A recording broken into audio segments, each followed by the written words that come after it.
A platoon of former Vietnam soldiers, known as the Bloods, consisting of Eddie, Melvin, Otis, Paul, and Paul's son David, have united in Vietnam in order to find their lost squad leader's remains and bring them back to Arlington National Cemetery.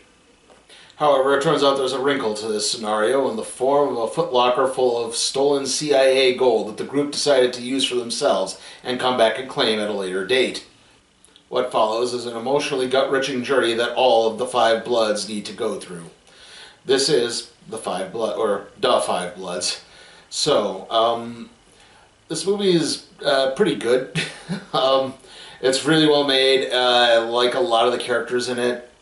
Overall, Delroy Lindo as Paul, who is kind of unique in that he is the one member of the group who actually turned Republican and voted for President Bone Spurs, as they call him. And he's in this kind of unique position where he has a very severe case of PTSD and a very strained relationship with his son David, because David's mother died in childbirth, and David has kind of grown up with the idea that Paul has blamed him for it. And again, like I said, their relationship is very strained. Paul is very much a pacifist who is not pro-war at all. Very liberal. He's a professor at Morehouse College, and he basically found out about this gold when tracking his father's email, because his father's password was just 1234. So yeah, there's like a little bit of humor in there as well. I will say this movie is really long. It is every bit the 2.5 hours.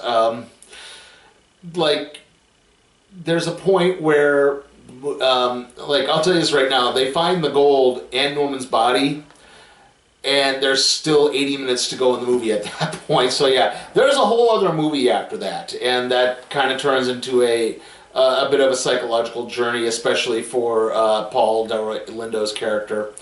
There's a little bit earlier on with some other characterization, like Melvin doesn't get much, but Otis, he's kind of the one who's spearheading a lot of this, and it turns out that a former prostitute in Vietnam that he frequented has a child, and it's his.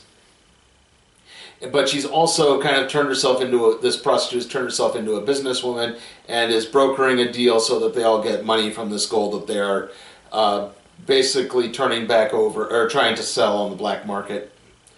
And then like I said, Melvin doesn't do much, but then there's Eddie, who's still kind of very much in the belief that basically the reason why they stole the gold is this is coming kind of hot on the heels of Martin Luther King Jr. being assassinated, and because black soldiers are already not getting a great treatment in Vietnam, their friend Norman, who was the squad leader who's killed, is rare in that he's an African American. He's one of the rare African American squad leaders. So they felt like they were never getting respected. He sort of kind of educated them the way the real world works, and that, he really didn't think the Viet Cong were the enemy outside of the fact that they were trying to shoot them. And so he's kind of educating them in that as well. And I won't get into how exactly he got killed, because there is kind of a wrinkle in that. But again, that's sort of the reason why it's... And so Eddie is still kind of very much in that belief, even though Eddie has gone on to actually make some money. He unfortunately has declared bankruptcy, but he still wants the money to be used for good in that, basically, he still wants the money from the gold to be used for good, because that's what Norman wanted. He said, if we're going to do this, we're going to take this money and we're going to, use it to make our community better. And that's sort of the reasoning there. There's also a very unique subplot with David meeting up with a French team of people who find, unused landmines and try to dig them up and dispose of them, so there's no more people accidentally stepping on them, which does play off later. Again, I'm trying not to get too far into spoiler territory. That was in the previous video, but yeah, there's a lot of twists and turns in this. Like I said, unfortunately, the one drawback is it is too long. I think they could have shaved 20 minutes out of it, because as Paul's psychological condition kind of melts throughout this story, he goes on rant after rant after rant. Some of them are about 5 or 6 minutes long, and you could have maybe eliminated a few of those, and I don't think it would have hurt the plot too terribly much. And there's also a lot, like I said, there's a lot of other twists. Like there's a guide that they hired, but they're trying to leave him out of it because they don't want to rope too many people in on this. But he winds up getting roped in on this. Turns out the Vietnamese military had been spying on them the whole time, and there's a lot more to it than that as well. So, yeah, and there's also a big shootout at the end that kind of felt a little tacked on. Like, I'd rather they just try to get to where they can get rid of this gold. Rather than this constant. There's this a little bit of a. It starts to spin its wheels towards the end, is what I'm trying to say. So, again, without getting too far into it, it gets, like I said, it gets a little wheel spinny. But other than that, this is a really good movie. Yeah, it's, I think, a very important film, especially right now, because it does touch on a lot of the same societal issues that we're dealing with today. Literally, as we speak, over the last week, I think we've all gotten that. So, again, it's great. I think it could have been better, it could have been tighter, but again, still very enjoyable. I am going to give Da 5 Bloods an A.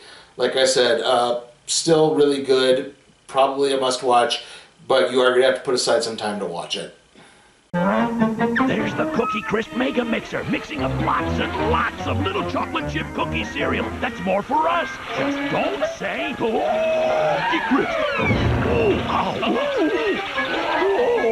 What are you two mixed up in now? Enough to make Cookie Crisp part of every kid's balanced breakfast.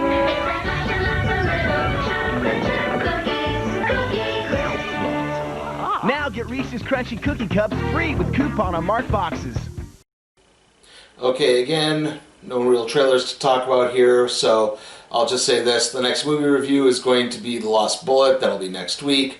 Next video is going to be Gambit Classic Volume 1 on the Random Trade Review, and the next video after that is going to be the review of Backlash 2020. See you all next time.